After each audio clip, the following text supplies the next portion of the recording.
Hey, good Monday morning. I hope you're happy and well. Today, I want to talk to you about chakras. It's a well-discussed conversation in the metaphysical world. I'm going to talk a little overview about the chakras, and then I'm going to just mostly talk about the first chakra today, because, let's start at the beginning after all. My name is Amira Hall, and I am a psychic medium. I'm a manifesting mentor, and I help people turn their pain into power and profit to create the life they desire. And I want to welcome you here if this is your first time joining me. If you've been back, you're one of my followers, I truly appreciate you. And thank you so much for giving this video a like if it's resonating with you, leaving me your comments or questions. I'm so excited to read those and comment on that. So let's get into the chakras. There are 7 major chakras. I've talked about that before. Maybe you've read it or came across it. And, here's just a little overview of what they look like. And to me, I do see spinning wheels of light when I look clairvoyantly at these chakras. So today we're going to talk about the first chakra here. And it's a cone-like shape, whirl of energy. All the other chakras have 2 cones, one in the front and one in the back, the smallest part of the cone connecting in with the body and your physical organs. So the first chakra has to do with your testes or the ovaries in women. And it also ties into our adrenals. That first chakra, first of all, let me go back to the spiritual anatomy. Basically, just like we have the body of bones and muscles and tissues, we have a spiritual anatomy, and that is our chakra system. They're tied into various organs of our body, and they give communication signals to the body. The body gives them signals. So it's a communication vehicle for your spirit. So the very first chakra has to do with all the information that your spirit brings to the physical body about survival. It includes information about our family, our tribe, and we store information here about surviving and feeling safe. So the fight or flight through the adrenals is also triggered here. So the question is, when it comes to the first chakra, and this is something that I address all the time, is how grounded are you? Just think about it. Have you forgotten where your keys are? Have you missed your exit driving down the road? Have you forgot the name of somebody that you're talking to? Literally, that happens to us because we pop out of our body when the person's introducing us. So the challenge becomes, how can I stay more present? How can I be in my body?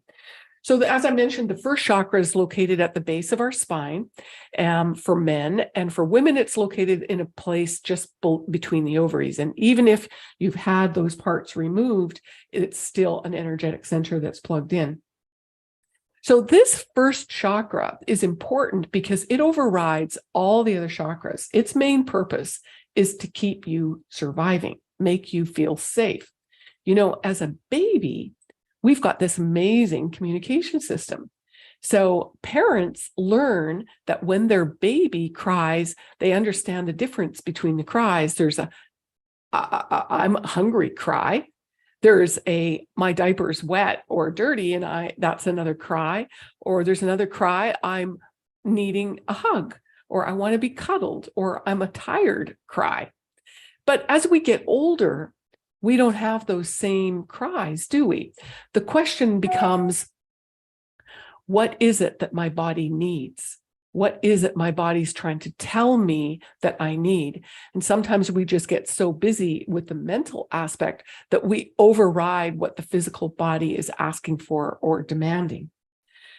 So our mental awareness, with this very busy, scattered, high-tech world that we live in, it's constantly driving the mental aspect to us. And so we become disconnected. So there's been a lot of discussion recently about the modality called earthing, or grounding is another word.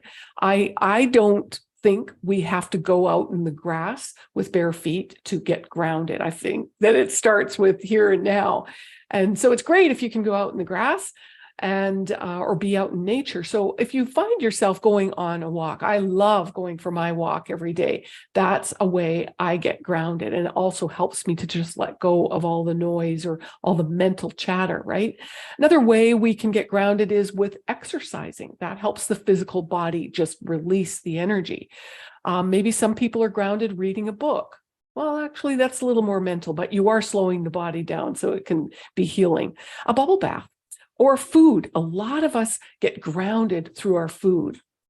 I've just been joining a keto group, and I'm fascinated with that because I've noticed in my own journey of switching over to carnivore how much I'm attached to food and how certain foods are comfort foods, right? Yeah. So how do we learn, and what becomes a comfort food to us? Was it a time in our life maybe that mom stayed home and or made this meatloaf, and for some reason that just made that whole family environment of sitting there having that meatloaf, and the conversation was feeling safe, right? And it made us feel like we could, discharge. So I often ask my students, and this is something that we explore in my life mastery training, and I go heavily through that in this book. We go through exercises, how to clear the energy.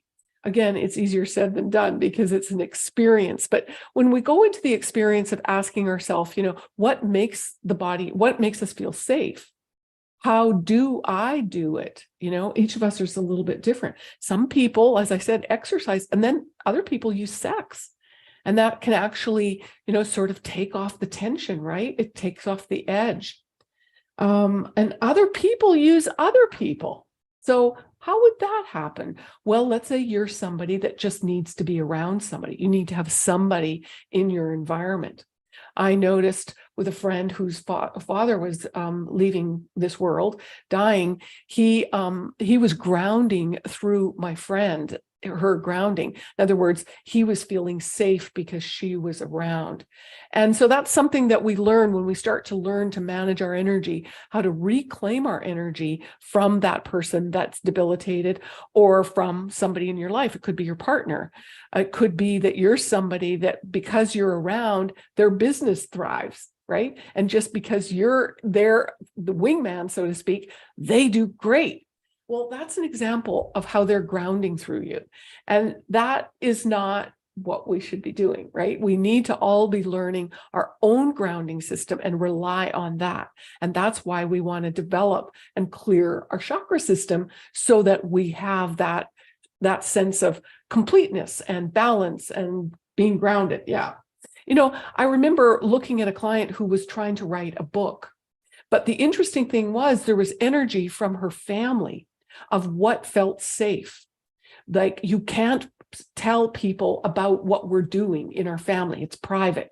So she was being prevented, in a sense, unconsciously by that energy of the family that was trying to keep her safe, to not tell the story of the family, to not express her own needs. When I was growing up, it was fine. My mom had a baby at home, so I went out exploring. So for me, it was okay to talk to strangers. But I see kids around today, it's the parents and the information, and of course, the reasoning behind that. It's not safe to talk to strangers. So we store all this information for a lot of years, and then it becomes an unwritten pattern that we don't understand. Let's say we're trying to make more money with our business, and we don't understand why we can't break through that particular invisible barrier. It might be that you need to release the energy from the family, or their beliefs around money, or the beliefs around, it's called a pattern or a program.